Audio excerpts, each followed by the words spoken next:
दुनिया में ऐसे बहुत से लोग हैं जो सोचते हैं कि जो उम्र में छोटे होते हैं वो कुछ बड़ा काम करने का ना तो सोच सकते हैं और ना ही उसे करने की काबिलियत रखते हैं। पर एक ऐसा शख्स है जिसने लोगों की इस सोच को बदल कर रख दिया है और छोटे से उम्र में ही इतना बड़ा काम किया है जो बहुत ही काबिल तारीफ है और जिसने आज दुनिया के लोगों को एक साथ जोड़कर रखा है। उस शख्स का नाम है मार्क जुकरबर्ग, जो कि पूरे विश्व के सबसे popular social networking site Facebook के फाउंडर और सीईओ है। आज इस वीडियो में हम मार्क जुकरबर्ग की बायोग्राफी और लाइफ स्टोरी के बारे में जानेंगे कि उन्होंने कैसे और कब फेसबुक का निर्माण किया। मार्क जुकरबर्ग का जन्म 14 मई 1984 को न्यूयॉर्क में स्थित डॉब्स फेरी में हुआ। उनके घर में उनके माता पिता सहित 3 बहनें हैं और मार्क दूसरी स्थान में है और घर के एकलौते बेटे हैं। मार्क के पिता का नाम एडवर्ड जुकरबर्ग है और वो एक डेंटिस्ट है। उनकी माँ का नाम कैरन जुकरबर्ग है और वो एक फिजिस्टरिस्ट है। उनके घर के पास ही पिता का डेंटिस्ट का क्लिनिक है जहाँ वो अपने मरीजों को देखते हैं। मार्क बचपन से ही बहुत तेज और होनहार बेटे रहे हैं। जब वो स्कूल में थे तभी से उन्हें प्रोग्रामिंग में ज़्यादा रुचि होने लगी थी और उनके पिता उन्हें एटरी बेसिक प्रोग्रामिंग पढ़ाया करते थे। मार्क अपनी पढ़ाई में इतना तेज थे कि वो 12 साल की उम्र में ही उन्होंने एक मैसेंजर बनाया जिसका नाम उन्होंने झुकनेट रखा। इस सॉफ्टवेयर के जरिए सभी कंप्यूटर को एक साथ जोड़कर घर के सभी लोग मैसेज को घर के अंदर और पिता के डेंटल क्लिनिक में ट्रांसफ़र कर बातें करते थे।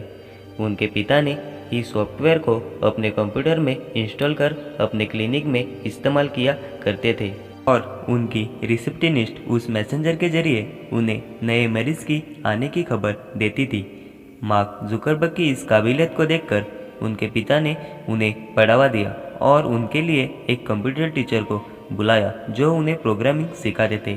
मार्क इतनी तेज़ी से प्रोग्रामिंग सीखते थे जिससे उनके टीचर बहुत ही हैरान रहते थे।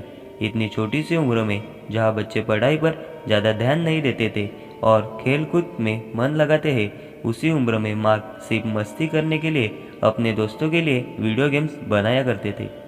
मार्क अपने हाई स्कूल के समय बहुत ही टैलेंटेड और टॉपर स्टूडेंट थे और उन्हें साइंस और लिटरेचर सब्जेक्ट में बहुत अवार्ड्स भी मिले हैं। अपने हाई स्कूल के दौरान ही उन्होंने एक MP3 मीडिया प्लेयर बनाया जिसका नाम उन्होंने स्नैप्स रखा।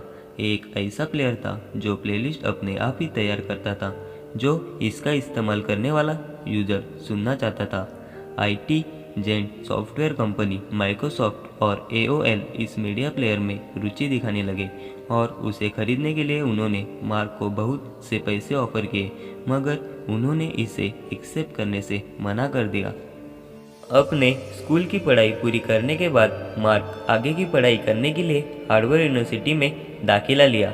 वहाँ भी मार्क अपनी इंटेलिजेंस की वजह से बहुत पॉपुलर हो गए थे और सॉफ्टवेयर डेवलपर के रूप में जाने जाते थे। साल 2003 में उन्होंने एक साइट बनाया जिसका नाम फेसमैश था। मार्क ने इसको बनाने के लिए अपने हार्वर्ड यूनिवर्सिटी के डाटाबेस को हैक किया और वहां से यूनिवर्सिटी में पढ़ने वाले सभी स्टूडेंट के प्रोफाइल पिक्चर को अपने साइट में डालने के लिए चोरी किया और एक ऐसा प्रोग्राम बनाया जो अपने आप ही किसी 2 लड़की के फ़ोटो या फिर 2 लड़के के फ़ोटो को सिलेक्ट करता है और उनमें से कोई सबसे ज़्यादा सुंदर और अच्छा दिख रहा है उस पर वोटिंग करने के लिए कहता है। इस साइट पर आने वाले लोग उस यूनिवर्सिटी के स्टूडेंट थे और वोट देते थे। धीरे धीरे इस साइट की पॉपुलैरिटी इतनी बढ़ने लगी कि बहुत से स्टूडेंट इस साइट को एक्सेस करने लगे और ट्रैफिक ज़्यादा होने की वजह से यूनिवर्सिटी का सर्वर क्रैश हो गया। इसके बाद मार्क को यूनिवर्सिटी के टीचर्स और प्रिंसिपल से बहुत डांट पड़ी और उस साइट को बंद करवा दिया गया।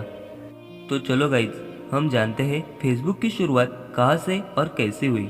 फेसमैश के इंसिडेंट के कुछ समय पहले हार्वर्ड का एक स्टूडेंट दिव्या नरेंद्र मार्क के पास एक सोशल नेटवर्किंग साइट का आइडिया लेकर आए थे और उनके साथ 2 पार्टनर भी थे। दिव्या ने मार्क से कहा कि इस साइट को वो अपने यूनिवर्सिटी के स्टूडेंट के लिए बनाना चाहते हैं जिसका नाम हार्वर्ड कनेक्शन होगा, जिसका नाम बाद में कनेक्टिव रखा गया। उन्होंने कहा कि इस साइट से जुड़े सभी मेंबर्स इंटरनेट के जरिए अपने फोटोज़, पर्सनल इंफॉर्मेशन और यूजफुल लिंक्स एक दूसरे के साथ शेयर कर सकते हैं।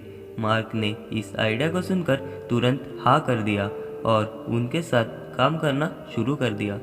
इस प्रोजेक्ट के ऊपर काम करने के दौरान ही उन्हें अपना एक खुद का सोशल नेटवर्किंग साइट शुरू करने का आइडिया सूझा और सन 2004 में मार्क ने एक डोमेन नेम thefacebook.com रजिस्टर कर लिया, जिससे आज दुनिया भर के लोग फेसबुक के नाम से जानते हैं। फेसबुक का इस्तेमाल उस वक्त सिर्फ उनके यूनिवर्सिटी के स्टूडेंट ही करते थे और धीरे धीरे करके साल 2005 में फेसबुक का इस्तेमाल यूएसए के सभी यूनिवर्सिटीज़ के स्टूडेंट करने लगे और अपना प्रोफाइल फेसबुक में बनाना शुरू किया। फेसबुक की पॉपुलैरिटी दिन पर दिन बढ़ती जा रही थी और यही देखकर मार्क ने ये डिसाइड कर लिया कि फेसबुक का इस्तेमाल अब सिर्फ स्टूडेंट ही नहीं बल्कि दुनिया भर में सभी लोग कर पाएंगे। इसके लिए मार्क ने अपनी ग्रेजुएशन की पढ़ाई आधे में ही छोड़ दी और इस प्रोजेक्ट की तरफ अपना पूरा ध्यान देने लगे। फेसबुक की एक खासियत है कि यहाँ लोग नए दोस्त बना सकते हैं और अपने पुराने बिछड़े दोस्त से दोबारा बात कर सकते हैं और अपनी हर बात शेयर कर सकते हैं। फिर चाहे उनके दोस्त दुनिया में कहीं भी रहे, वो एक दूसरे से आसानी से बात कर सकते हैं। इस खासियत को देखकर लोग फेसबुक की तरफ खींचे चले आते हैं और यही कारण है कि फेसबुक की लोकप्रियता इतनी बढ़ गई है कि आज इसके दुनिया भर में 1 बिलियन यूजर्स है। मार्क ने जब फेसबुक साइट बनाया तब वो सिर्फ 19 साल के थे और इतनी छोटी सी उम्र में ही उन्होंने दुनिया भर के सारे लोगों को एक साथ जोड़कर रख दिया और आज ये दुनिया के सबसे बड़े यंगेस्ट बिलियनर्स में एक है। साल 2010 में इन्हें time person of the year का अवार्ड भी मिला। 2015 में फोर्ब्स मैगजीन के हिसाब से जुकरबर्ग विश्व के सबसे अमीर लोगों की संख्या में 7th पोजीशन पर है। मार्क जुकरबर्ग के जीवन और उनकी सफलता से प्रेरित होकर उनके ऊपर एक फिल्म भी बनी जिसका नाम द सोशल नेटवर्क है। तो गाइज, ये वीडियो थी फेसबुक के सीईओ मार्क जुकरबर्ग की बायोग्राफी और सक्सेस स्टोरी के बारे में। आशा करता हूँ कि ये वीडियो आपको पसंद आई होगी। ऐसे ही नए नए वीडियोज़ के लिए इस चैनल को सब्सक्राइब करना मत भूलें।